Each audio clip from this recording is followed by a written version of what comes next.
You're listening to the Sex, Drugs, and Jesus podcast, where we discuss whatever the fuck we want to. And yes, we can put sex and drugs and Jesus all in the same bed and still be all right at the end of the day. My name is Devanin, and I'll be interviewing guests from every corner of this world as we dig into topics that are too risque for the morning show, as we strive to help you understand what's really going on in your life. There is nothing off the table, and we've got a lot to talk about, so let's dive right into this episode.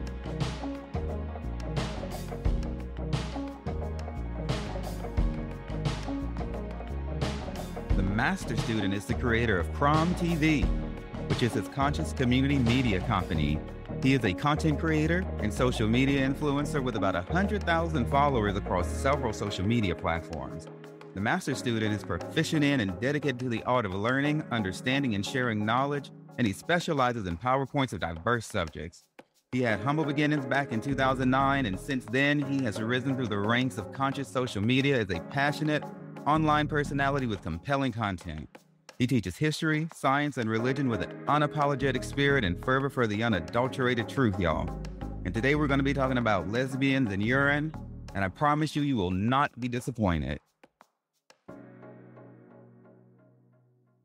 Crom. Welcome to this show. I'm so glad to have you. And you've got to be one of the most charismatic, interesting people I've ever had the pleasure of finding out there in the wide world of media. Your smile is contagious, your energy is contagious. And what I love the most about you is that you have very sharp opinions and perspectives on things. And that is what we are going to be diving into today on this show. Yes, we will be talking about the history of lesbians, but before we get into that, we're going to dig into some fun facts and things about you as well, so people understand more of where you're coming from. So I watched your video, The History of Lesbians. It was phenomenal on myself being LGBT, a member of the Alphabet Mafia. It's what I call it. The Alphabet Mafia. I love it. Any kind of delicious tittle that I can get my hand on it, I can read or watch a good video about our history, about us from open-minded people. Now, I want you to say hello, though, as you address the people in all those different languages that you did on your video, because I thought that was cool. Well, absolutely. Number one, I will do as you say. But before I do that, may I just give you the honors you deserve? I want to thank you for allowing me on a platform. I am so humbled. I'm honored. I'm appreciative. It is exciting. I'm excited to be here. So I just want to give you your flowers first and foremost. With that said, yes, if you could repeat after me. Don't mind if I didn't. Peace. Peace. Ashe. Ashe. Islam. Islam. Namaste.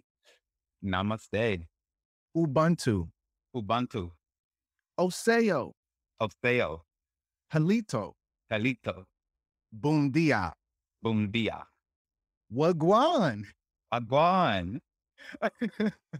Whatever the respective greeting in your language, I am your humble brother Crum here on Sex, Drugs, and Jesus. Oh my God. Yes, brother. That's how I do things on my platform. I'm grateful to do it on yours. Thank you for joining me the way I usually do it. When in Rome, do as the Romans. How are you, brother?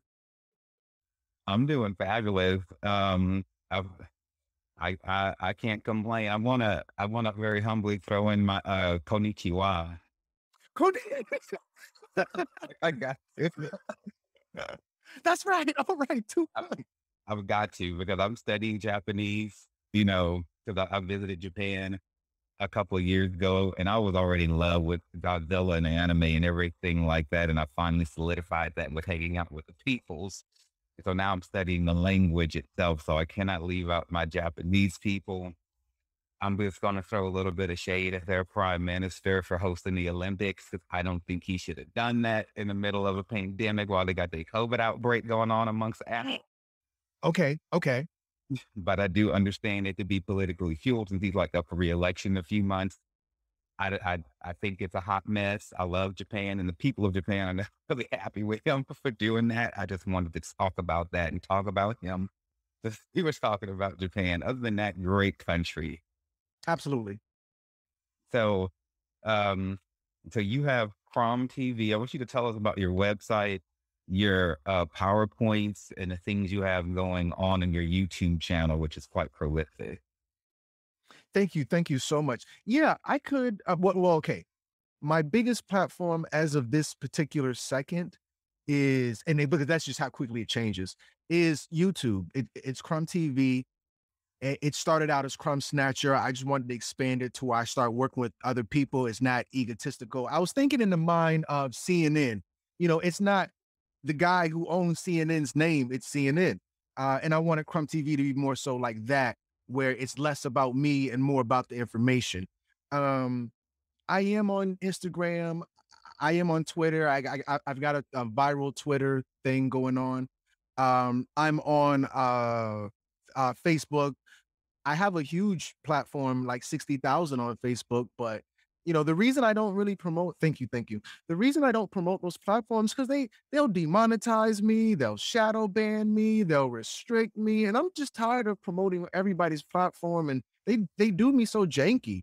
So my headquarters is crumbtv.info. I know it's not the .com or .net, but I felt .info fit, so I just ran with it. Crumbtv.info. It's in the spirit of what I do. So I hope I answered your question. Yeah, you did. That's the exact thing I thought when I went to your website. It said .info, and I was like, I don't really ever see that, but the way your website is composed, I think that this made more sense than a .com for you. It is all on the same internet anyway, so it doesn't really matter what the dot is.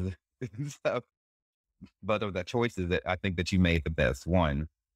But give me more detail. Are you about to say something? Yeah, I just remembered now that I'm thinking about the website. You asked me about the PowerPoint, Right. and I guess that would really encompass a lot of what I do. So I come from Christianity. It's the same old story. I'm just like you in so many different ways. I know that's your background as well. So innocently, not trying to be a rebel. I was a good Christian, brother. I was a good Christian. Emphasis on was.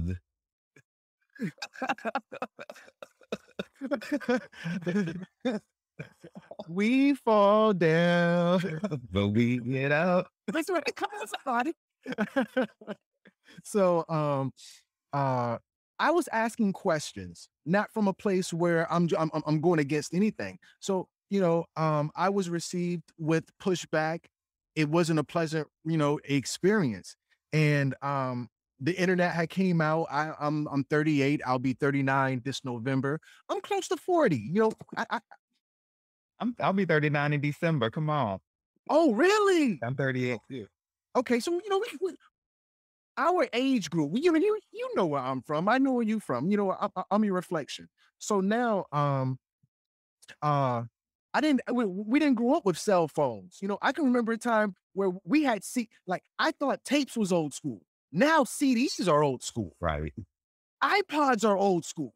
Like Right. it's been a really quick jump for our age group. I digress. So now, I'm just now getting on the computer, really just, prior to adulthood, I didn't have access to a computer unless I went to school, and that was all for educational purposes. So I'm asking questions on the internet. Mhm. And I was received with the same energy as the church. It was go look it up, go do your research. And this is what people even say now.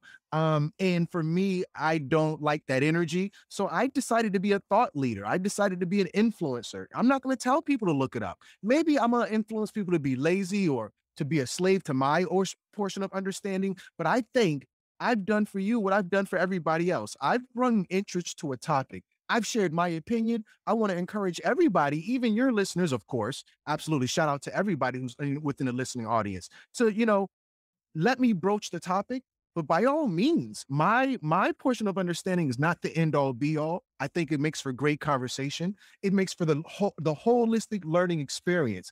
And the PowerPoints is what I do. It's on the Crumb TV website and all my platforms. Even on Instagram, I'll just break the PowerPoints up into like a little tidbit and hey, the 1 minute teaser type of thing. And that's basically what I do. And I think that's in essence what I was trying to show you, what you caught on to. Right. And I agree. I like the whole concept of being thought provoking. I'm a stronger advocate though of people doing their own research, not necessarily of somebody like if you ask somebody a question and that's the way they responded to you and they're supposed to be an expert on it or they're supposed to know more than you. I don't like that. But but in order for us to not become codependent on pastors, preachers, and stuff like that, it is a form of independence and to be sure you're not fooled, and stuff like that. That's why I say, well, perhaps we should fact check, like that.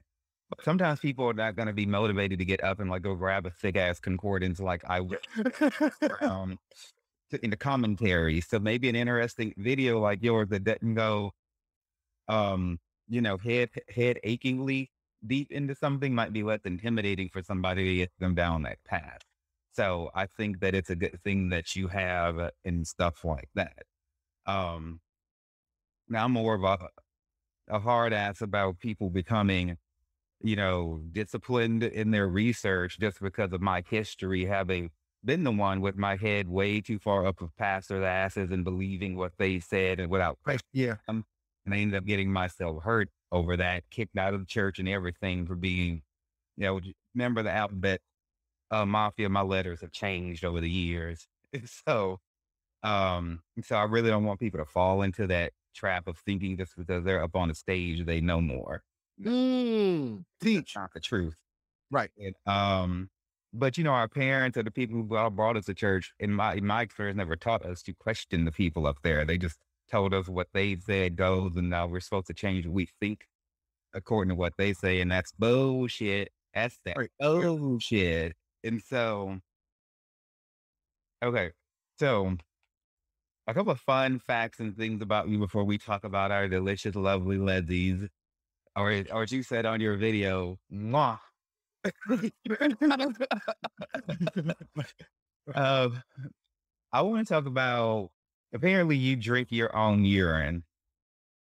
Yes. When I read this, it reminded me of when I used to get high on crystal meth and engage in water sports. I think I did that like at least one time, let a guy pee in my asshole, and that's like a whole fetish and everything like that, which I'm not into. But when I used to be high on meth and there was nothing I would say no to, I would do any fucking thing without question.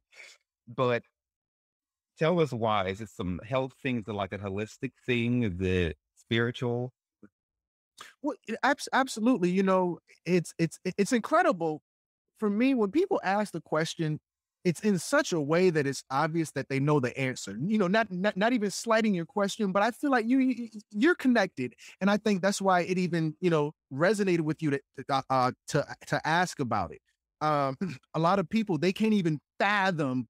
And that's what I always say, especially in the age of you got to Google it to get the right answer. You got to ask the right question, and I have to give you your flowers again because you were able to ask the right question. So basically, let's start from day one. When we're dealing with drinking our urine, the average person will tell you, "No, I've never drinking my urine." Well, the reality is we've all drinking our urine. If we look at when we're in the womb, during gestation, when our mothers are carrying us, that fluid called amniotic fluid that the baby's floating in, that's urine. Like the mama doesn't get big until maybe around the 5th month, second trimester, or whatever the case may be. But that's because the baby's kidneys have just formed around then. So now she's going to fill up with urine. So now urine is really the fountain of youth. Um, it's going to keep you looking youthful. Now, uh, it's I will drink my urine, no problem. I'm not saying I don't. However, I am saying that it's probably going to be best to drink a woman's urine. Number two, it's going to be best to drink a pregnant woman's urine because she has 4 kidneys. She's the only person, I mean, animals, but she's the only human who's able to, who, has a filtration system that's sophisticated at any point in time. One more point and I'll pass the mic. My father was a diabetic. A lot of our families, we have diabetes, whether that be the bad culture, slavery, poor choices, whatever the case may be. Diabetes runs in our families. Not saying it's hereditary, but due to conditions above our control sometimes. Anyway, so my father was no exception to that. He lost his kidneys, and they had this big machine. This is called a dialysis unit, and I'm like, Dad, this big machine, which is bigger than me. I'm only 5'6". Bear with me. The machine is bigger than me, and it's supposed to replace the job of a kidney this big. I'm sorry, your kidney's about the size of your fist. Same thing with your heart. It's about relatively whatever that size. So the sophistication of the kidney is just out of this world. I'll pass the mic from there. Right. It is very sophisticated. And I learned a lot about that in my massage therapy training because I'm a licensed massage therapist. Okay. And so I had to dig all into the anatomy and just the way the body works in it of itself it's like a computer and different parts know everything. And so yeah, anything all out there that can banish or rebuke diabetes. So this is a big deal. Like my aunt had it and my grandmother had it, um, you know, my boyfriend dad, I think has it, it's a big deal, especially here in the South. And you were over there in Atlanta Yeah. in, oh, which is where my boyfriend's family's from. They up north there in Snellville. Okay. Okay. Snellville. Shout out to Snellville. And, so yeah, anything that you can do, hey, I'm not, it can't hurt you. It's all natural. It is an organic drink. Well, I'll say this just to kind of make it more anecdotal. I remember grandma would say to clear your skin up, wipe your face with a baby's pee pamper. Have you heard that before? Mm-mm. Mine used to use like watermelon rinds. Ooh, you teaching. Okay. Okay. That's dope. Okay, what have you heard this? When you get stung by a jellyfish, you pee on it. Yeah. Okay. So only reason I'm bringing these things up is because in our culture, at the mom and dad level, not at the hospital, but we know in certain aspects the urine has a medicinal effect. To some minor degree, the urine is medicinal. That's at the very least of what I can say. I can go on for an hour. I know you got more for me.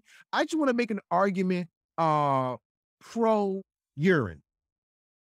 Right. And look, I'll hang a yellow bandana out of my back pocket.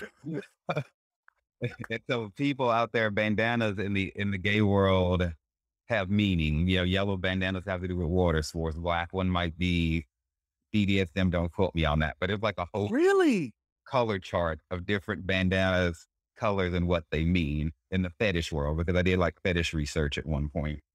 I thought you were just being funny. Okay, that's deep.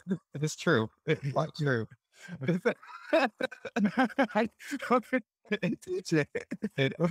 But no, like I was watching Madonna on David Letterman years ago, and she was saying like how she pees on her feet to get like you can do it, it'll clear out like athlete's feet. I know she was saying Right. I don't know if she was saying she had athlete's feet, but she was saying that she knows it because of the enzymes in the urine or something like Yes. that. So I pee on my feet all the time. I'm like, "I'm about to waste this urine in the shower." Mm-mm. Um, David Seacrest. Uh-huh. He is one. Now he's not a propagator of drinking, but I had if you go on YouTube or internet, whatever, and look up urine therapy, he's one of the people going to come up. I don't even really deal with him. I've heard of him, but other than when I saw him do that, I'm like, oh wow, he's doing it, and it was like a real at home video, like on his Instagram. It's like, yeah, guys, it's an old video, but nonetheless, he had did like, yeah, guys, this is what I do at night. He'll just do whatever, and just wipe it off in the morning or whatever the case may be. So he's another one. And I would say, I know it's a lot of Hollywood magic, smoke and mirrors, but from what I saw on his Instagram, or I don't know where he was at, but from what I saw on his raw video, his skin looked pretty good. Yeah, he's kept himself looking good over the years. His teeth is like the main thing he's gotten like, endorsements for and stuff like that. So I'm curious, do you filter it or do you just pee right in a cup and gulp it down? Do you refrigerate it? Do you take it with ice? Do you sugar and salt around? How exactly how is it served? You are something else. uh, no, yeah, I actually try to get it as fresh as possible. I wouldn't drink it after about a day.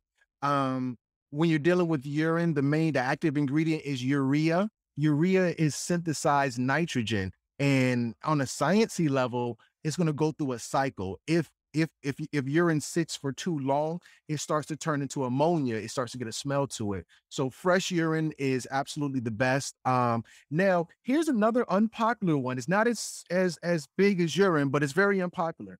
Um, uh, Urine, as well as all drinks, should be not all drinks, but drinks should be served at room temperature. Your drink should be served at room temperature. So, uh, your urine, as soon as you urinate it out, it's already at body temperature. I'm sorry, excuse me, not room temperature. You room temperature, body temperature, please forgive me.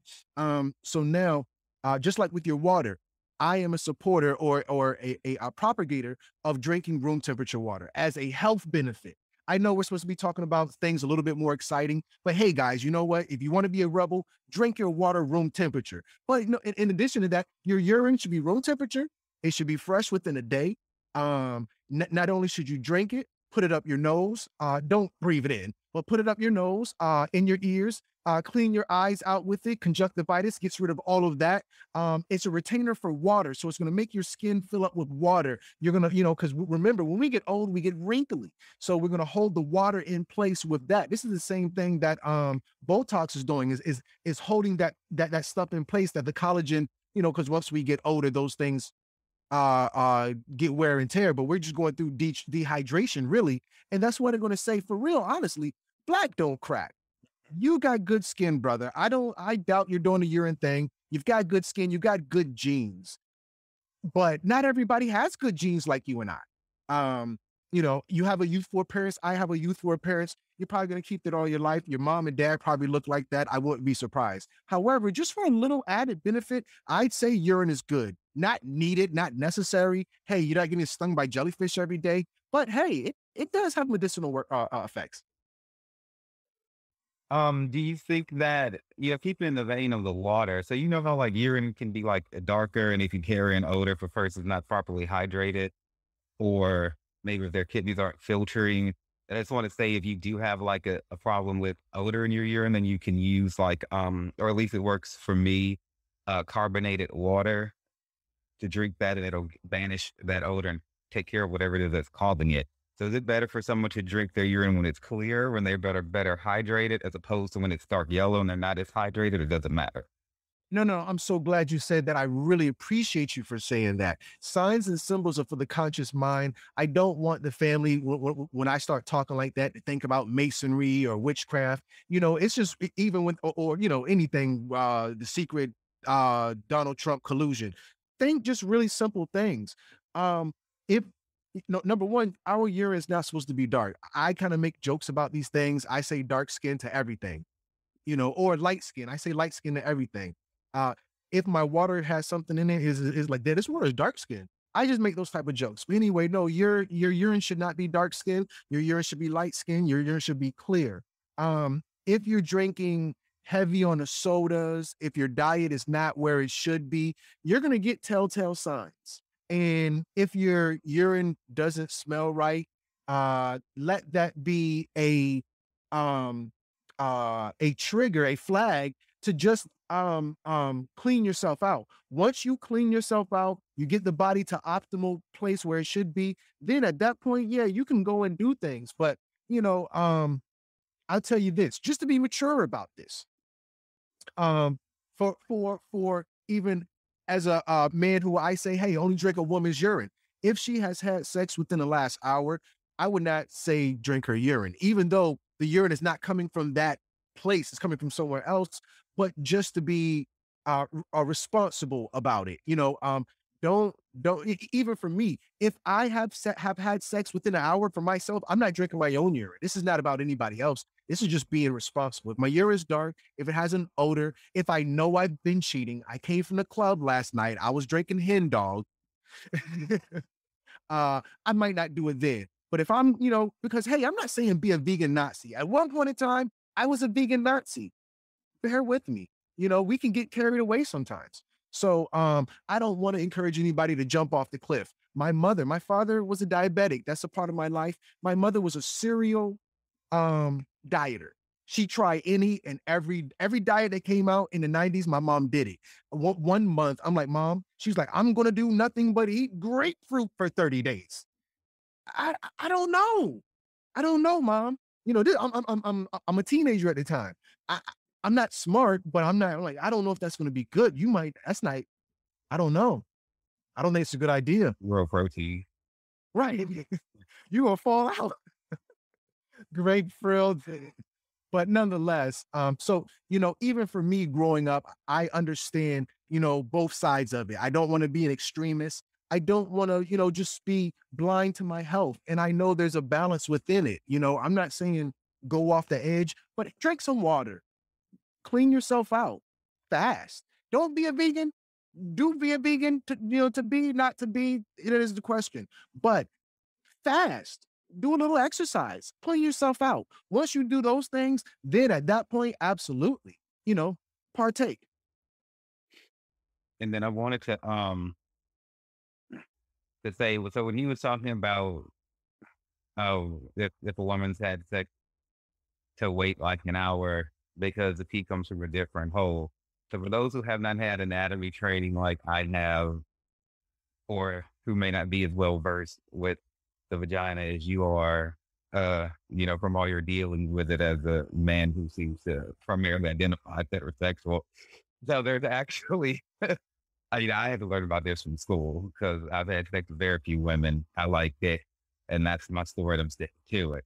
But when you are dealing with a vagina, and I didn't know this till I was in therapy school. So what he's saying out there is, because there may be some men that have sex with women who may not fully understand their anatomy too.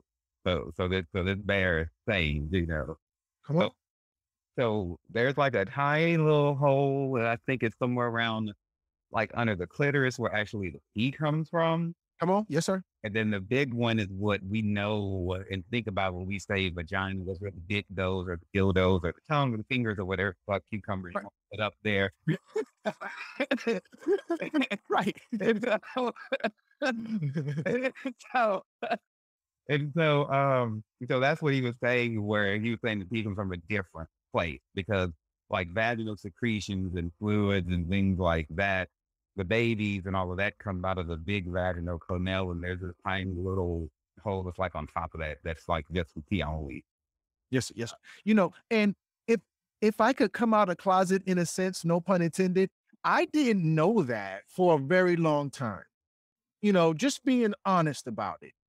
So I don't want to come off like the heterosexual expert to where, oh, he knows women. Well, I'm still learning as well. And I was even surprised, I'm like, oh wow, I didn't know that. And I guess for me, it would be a little bit more embarrassing, but nonetheless, absolutely, we learn together. I just want to put that out there. Mhm. We sure do. Now let me pivot to, yeah. So to sum that up, once your body's healthy, urine's clear, you're taking care of yourself, diet on point, then you can drink your feet. Other than that, don't. So, and if you've had sex, wait an hour. Yeah. So so I'm gonna ask both of these in the same question. You talk about Jesus being fake and God really the devil. And you said you were a good Christian before. I'm curious as to where you're coming from with this. Break this down for us. Well, and here, I'm not saying this because I'm here with you. This is how I really talk on my platform. Mhm.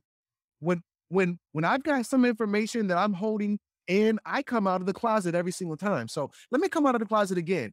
In a way, I still resonate as a real good as a good Christian. I still have a interest in reading the Bible. I still enjoy learning about the biblical stories. I still see the value within the message.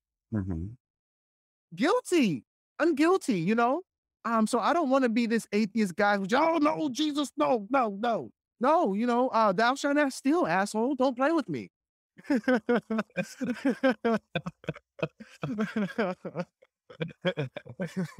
Amen on Sunday morning.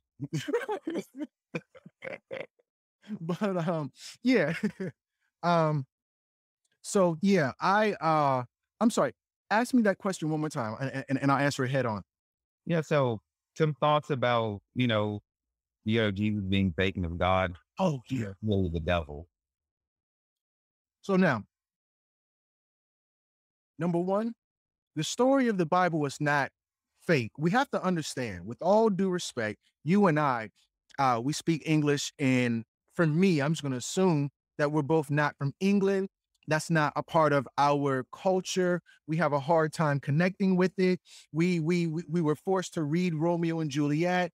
Um, we couldn't. I can't. Juliet, Juliet, come hither, mother, mother. By and by I come. And this is you, just watching, listening to the whole thing. In the best Scooby Doo voice. What are they talking about? Um, so I struggle with English in some aspects, whether that be old English, modern English. By the time Black children get to fifth grade, their European counterparts know approximately 10,000 more words than we do. So a lot of times we don't understand the message or what's really being conveyed. So now when we go and look at the Bible's fake, well, what do you mean fake? And this is what I even task Europeans with, depending on where they're at. Even college graduates across gender lines. I'm sorry, racial lines. I'll ask them define that word, because a lot of times you're going to find there's a disconnect with the language. That's why we don't even. I'm digressing. That's why we don't even do good with math, because even in math there's word problems. So now when we say, "Oh, the Bible is fake," define fake.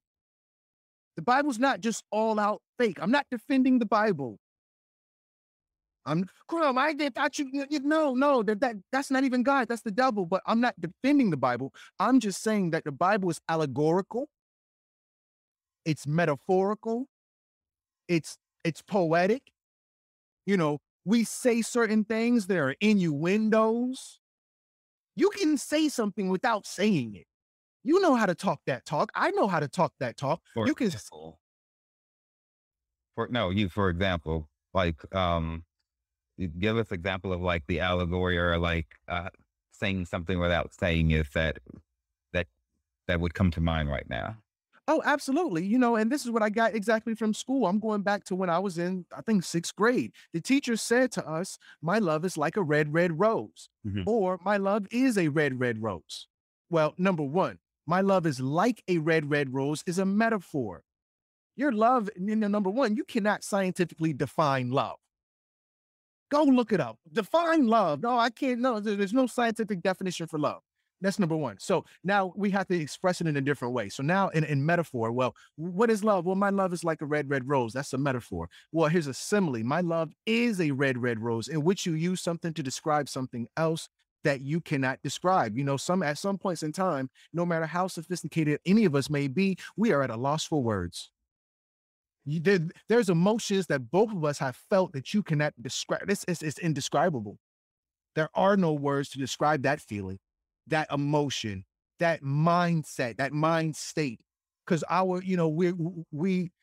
the language doesn't, it's just not that sophisticated within the nature of itself. So now we have to understand certain things aren't going to be given to you directly. You can't define love. It's like scientifically, love doesn't even exist. Well, we did the test, and yeah, she's in love. You can't do it. So you're saying that that same rule kind of applies to the realness of the things that are contained in the Bible? Yeah, absolutely, absolutely. The Bible is significant, just like the story of the three little pigs is significant. The story of the three little pigs, in a certain way, is facts. You have to have some shit. Build this bullshit straw house. You playing around. So now, you and me, we go hard. We are some people are talkers, some people are doers, some people are the grasshoppers, some people are ants. Brother, you're not really an ant, but you encompass or you embody that idea of that energy that you have.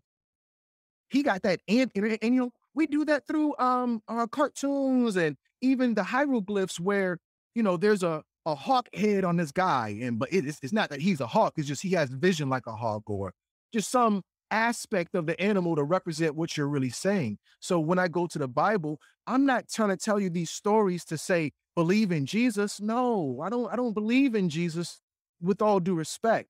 But the ideas encompassed, those ideas are legitimate. And if this is a medium to teach you that, then so be it. That's all I'm saying. It has relevance in a certain way. Songs. How do we learn best? 90 beats per minute is is uh is rhythmic, it's melodic, it's hypnotic. Most beat my baby can't remember this, but he know all the songs, all the words to the rap song. Why is that? Because you delivered it in a way. When you first started teaching that baby, how did you teach him? Through song.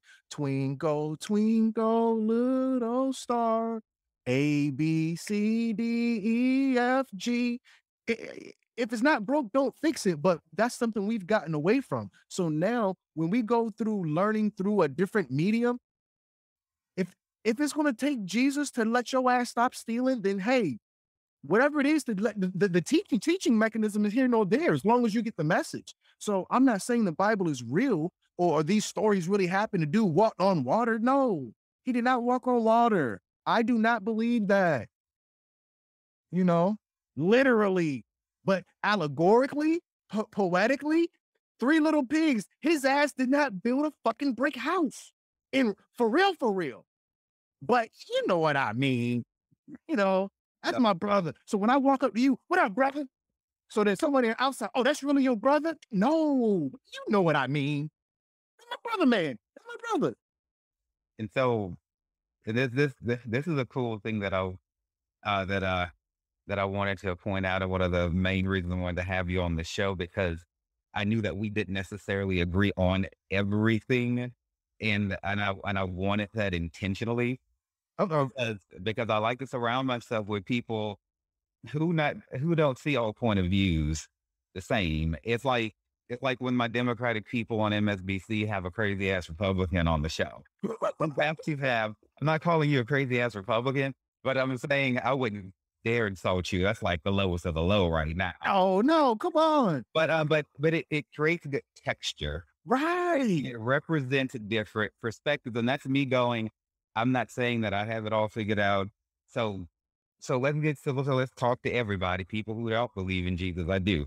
People, I talk to somebody who sucks Satan's dick for all I care, as long as the of the conversation was thought provoking and helped my audience. Because my show, this show is for people who already believe in God, but for a lot of people who are considering all kinds of ways. And I'm not naive. Everybody's not going to be a Christian, and not everybody's going to be this religion or that religion. But it is important for us to search and research and think. And, conversations like this started.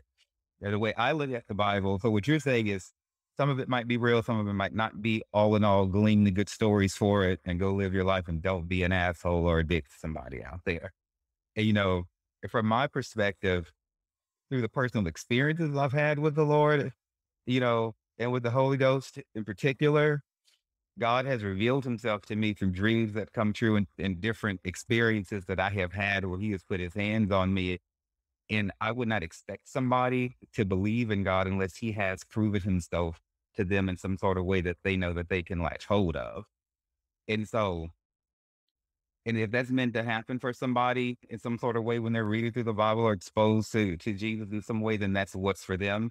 If it doesn't happen, or if it hasn't happened yet, well, then maybe it's not for them, or maybe it's far off.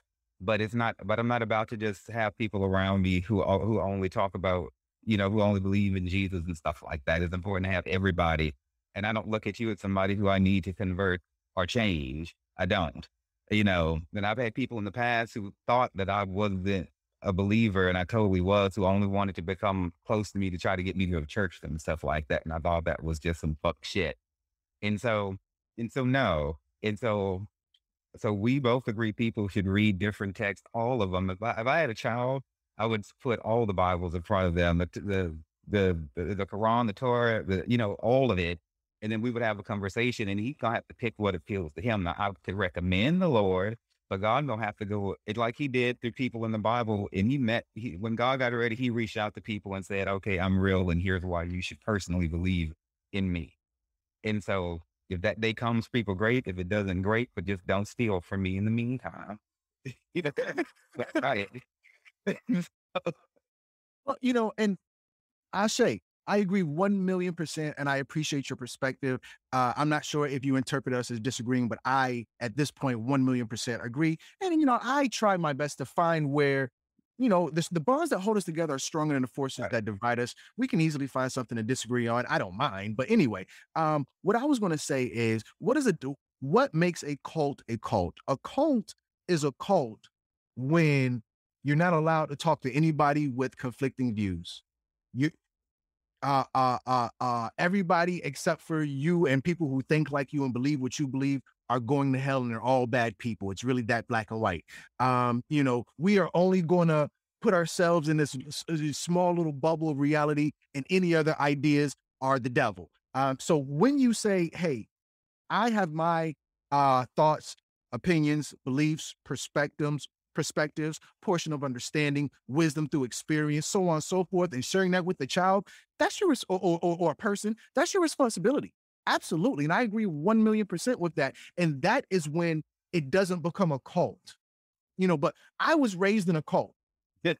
No, Yeah. we weren't Christianity, Yeah. you, you know, if you brought the Quran in my mama house, you can't bring no goddamn Quran in this bitch. What? What? The fuck is that? Suicide bombers. My mama don't play that shit. So now, but it's that's how narrow the perspective is for different religions. Even Seventh-day Adventists or the Jehovah. If you're not a Jehovah Witness, if you don't go to Kingdom Hall, I don't care if you believe in Jesus or not. Your ass is gas. They Your ass is gas. celebrate their birthdays, though. I can't fuck with the Jehovah's Witnesses. I'm like, y'all just don't have no fun at all. Yeah. Wait, so y'all, what Crom is saying is something that I'm going to be addressing in my second book that I'm start that will be working on, and it's going to be all about my memoir will be out. Sex, Religion, and Jesus, the memoir is going to be out later this year, but I'm starting another book that's going to actually talk about the abandonment of Christianity, the fuck show that come versus what it originally was. So, because anybody logical looking at like a child examining all the options today, if they were to look at Christianity, they would go like, so what exactly is it? Because Christianity is not on one accord. You have 50 million translations of the Bible. You have 50 million different Christian denominations. It looks like a confusing shit show, and it is not respectable. However, that's why people like me are writing things and coming out and being very vocal against the church. I won't be vocal against the Lord because I view him apart from that. But somebody new in faith does not yet know how to separate the two. And so then they're just going to be like, well, fuck it all. And they're just not worried about it. And so that will be being addressed. And yeah, Christianity was cult like, it is cult like, because they had me believing Christians were the only people, it's particularly the Church of God in Christ, were the only people, Pentecostals, that were going to go to heaven. Everyone else got it wrong and going to go to hell. And I remember thinking, like, how in the fuck could I be so lucky to just live there? And the other billions of people in the world don't know. This don't make sense. And so, and there's all kinds of reasons why that is. And people feel, better about themselves and making other people feel smaller. And, and the church does that, yeah, but it's their way or the highway. They weren't interested in having open discussions. Don't drink alcohol. Well, why? Wine's all throughout the Bible. It doesn't make sense. We just don't do it because we said so. So I am not actually an avid fond in a person who's like a strong advocate of going to church. Right. I believe that we have our most sincere experiences with the Lord at home, with by ourselves. Let me You got the church figure of it. Now, if you would have pulled out white, well, in them white usher gloves, right.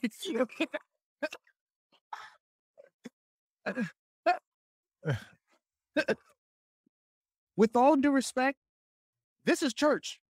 Where two or more are gathered, brother, this is church. it is. So, I just want to put some respect on the name. I yield the floor. When he said two or more, there's a scripture in the Hebrew Bible, and I do like to remind people that the King James version, all these Bibles that people fight over in America ain't ours. They came from the Middle East, and so I just want to give the proper people credit. So that's why I say the Hebrew Bible. There's a scripture in there that says, "Where two or more are gathered together in my name, there will I be in the midst." And that is God saying, when two people get together, I'm going to be there with y'all. Now, it's usually there with you if you by yourself too, but he's saying that the threefold cord is not easily broken. So what he's telling us is that there's strength in numbers and that he will be there with us. And so what he's saying is we have in church here on this Monday morning is we are conversing and we won't be judged here. You will be welcome for who you are in all of your points of views in your Torah and your Quran and your Buddhist text too will be there. I go down before the pandemic, I would go down sometimes to the Buddhist temple that we can have here and, meditate, that great vegetarian food. And then I'm bald too, and then they're, You know what? so we got along great. Right. Now, you mentioned music earlier, and you have this thing called the curse of gospel music. And so I want to keep in that same spiritual vein. I don't want you to break down what the curse of gospel music is. Absolutely. I do want to apologize. You did ask a question and I want to attack it head on. You said, why do I call God the devil? Oh, yeah. And just really quickly, and I'll address gospel music is because it really ties together. Jesus told them, ye are gods. Oh, I'm sorry. He said, isn't it written ye are gods? And he was referring to Psalms chapter 82, verse 6, where it says ye are gods. Um, so, but on a personal level, just like we are the gods, we are the devils. Just like when we see the angel and the devil sitting on your shoulder, these are just and what do the angel and the devil look like? They look like you because these are just aspects in your mind. Oh, the God's in my mind. Well, that's because it's in your mind. God, the devil's in my mind. That's because the devil's in your mind. Because you are the devil, you are God, and these are decisions you have to make, you have to live with. You can be devilish, you can be holy. Some people, you are their devil, you are their bane. Some people, you are their God. You're just a beautiful person in them. And these are just aspects of self. I do believe in God. I do believe in the devil, but they are one and the same. And these are all aspects within us. Now, going on to the gospel or the curse of the gospel music, I was basically speaking from a Black perspective. A lot of my platform is all things Black for us.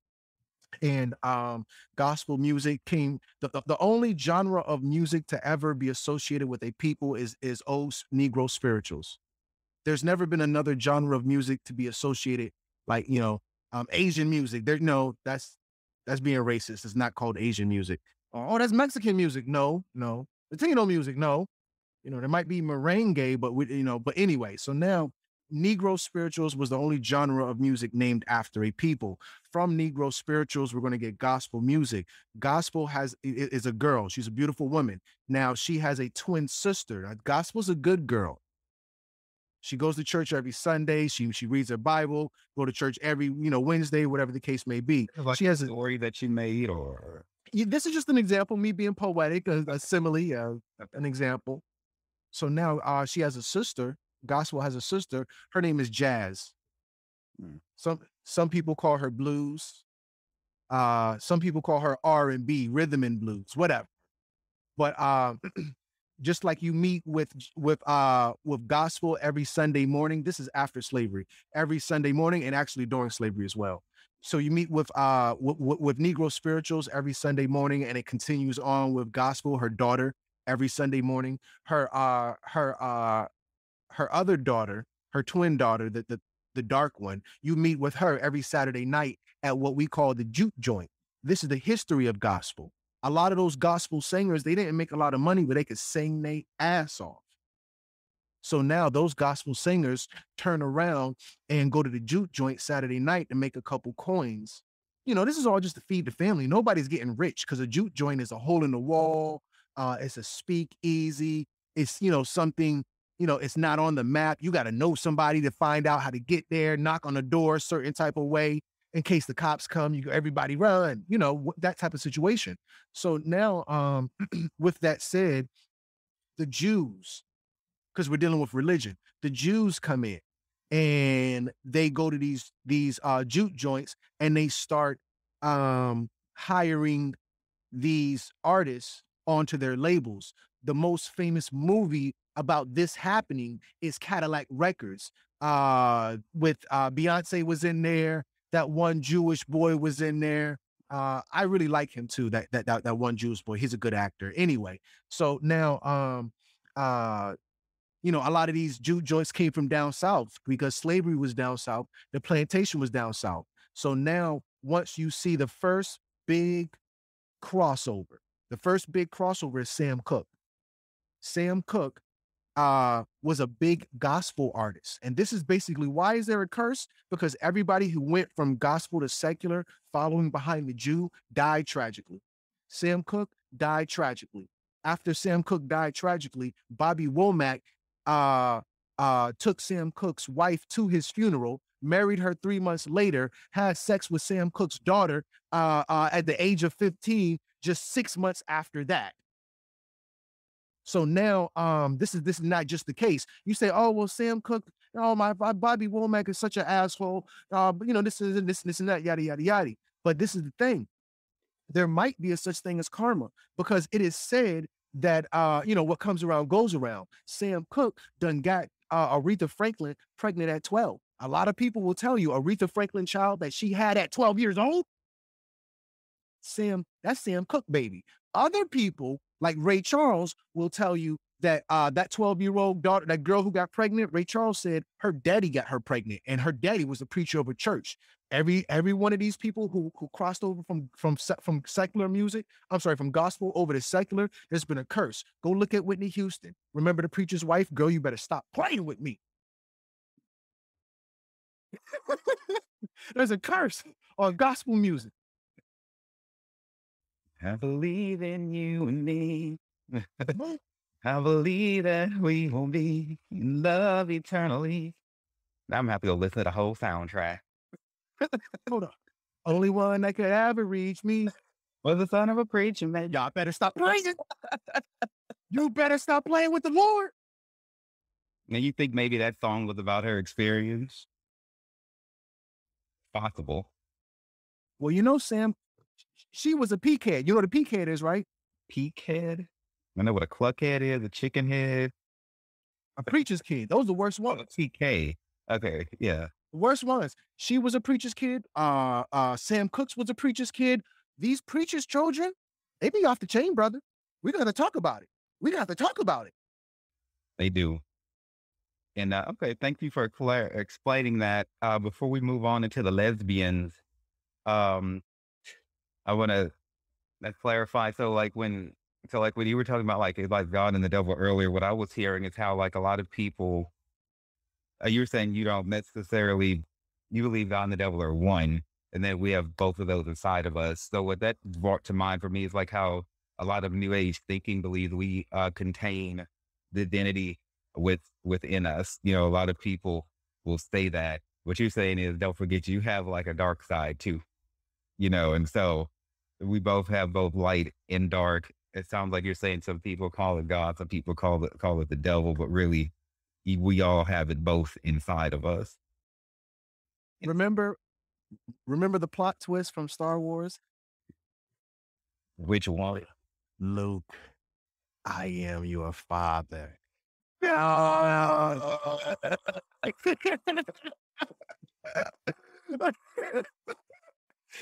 You the devil, you the bad guy. Everybody hates you. And How can you be a part of me? I'm a part of you. Like, that's the most famous.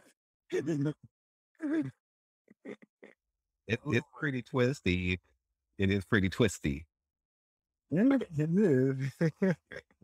me switch gears again, and now we're gonna finally talk about the good old lesbians here, and so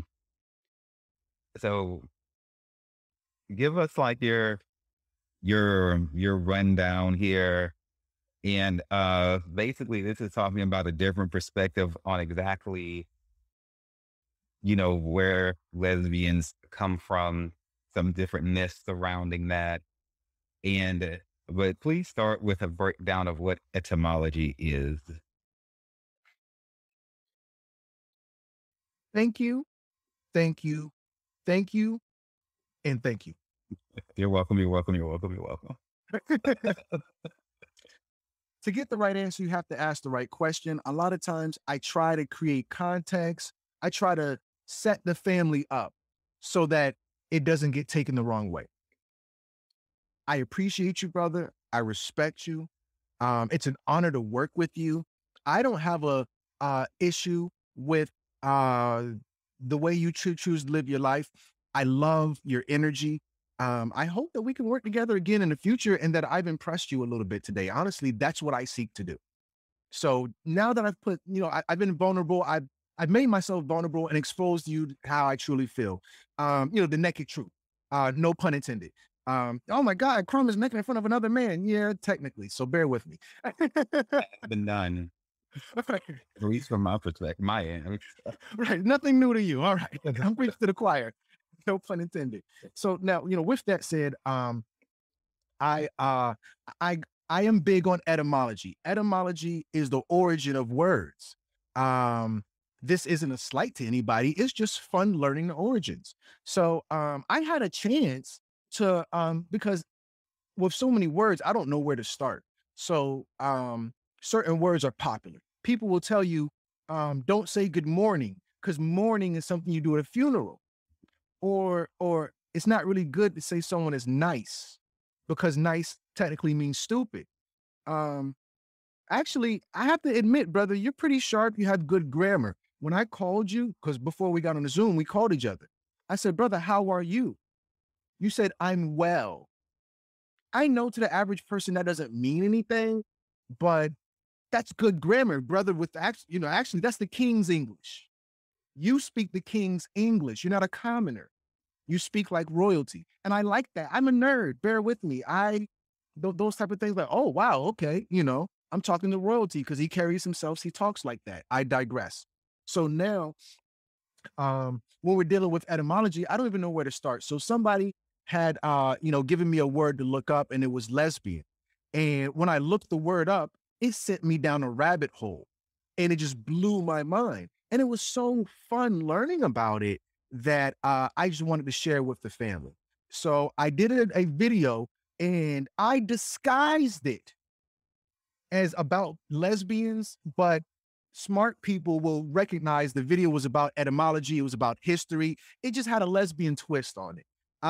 You know, some of us like our liquor straight. We just got to put a little ice in there. Put a splash of ginger ale up there. I don't want to be such a savage. So because and forgive me for making a short story long. When I was in schools, learning was boring, bro. I was bored. And one thing you said about me in the beginning, you said the brother has character. He has, you know, he's going to make learning interesting. He's going to make learning cool. And that's all I seek to do. It's not about uh jumping on lesbians. It honestly has nothing to do with that. But let's make it about that. So if we look at the etymology, and that's really the point, but if we look at the etymology of the word lesbian, originally the word lesbian was referring to women on an island in ancient Greece called Lesbo. Now, when we're dealing with homosexuality in ancient Greece, patriarchally, I just made that up, I'm sure. Patriarchally, we only just talk about the men. Oh, well, this is what the men were doing. This is what the men were doing. And the women still get outshadowed. I know it's not a competition, but the men within the alphabet mafia are outshining the women. So I decided, with just being quirky as I am in my own special way, just to give the women some attention. So if we go to look historically at the island of Lesbo, which was a Grecian island, it was a Greek island, where there was a lot of women there. I thought, based on common culture, gay means homosexual. No disrespect, gay means happy. Based off common culture, the rainbow represents a symbol of gay pride. It does. However, the rainbow is really just the rainbow. It is what it is. Because of culture, it means something else. Bill Cosby, just joking around. Bill Cosby represents slipping somebody a Mickey. That's just because of common culture. For people like you and me, Bill Cosby was the number one dad. When we grew up in our generation, Bill Cosby was famous for being a dad. In this generation, Bill Cosby is famous for slipping women a Mickey. Or maybe he's exonerated. I'm not really sure of the situation. Bear with me. I apologize if I've misspoken. I digress. When we look at the island of Lesbo, it doesn't fit popular current culture to fit what we think of a lesbo as, which I personally believe lesbo is a derogatory term. If you call a woman a lesbian, that's a little more respect on her name. If you call her a lesbo, that's more lower vibrational. I guess it depends on the person of how they're taking it. That's how I was told. Oh, she's a lesbo. That's negative. Anyway, so now the island of Lesbo was not derogatory. It had nothing to do with lesbians. If you look at the original definition, definitions change, origins don't. If you look at the original definition of the word lesbo, it was what we call today a thought. She knew how to please a man. And for me, it was like, oh, because it was just weird. You know, certain words, you're like, oh, I didn't know it really meant that. And it was just one of those moments. So, you know, just passing the mic just to kind of share that. What were your thoughts based off that? I'm sorry. I know you're interviewing me. Please forgive me. We have free reign here to do whatever we damn well please. So that's right.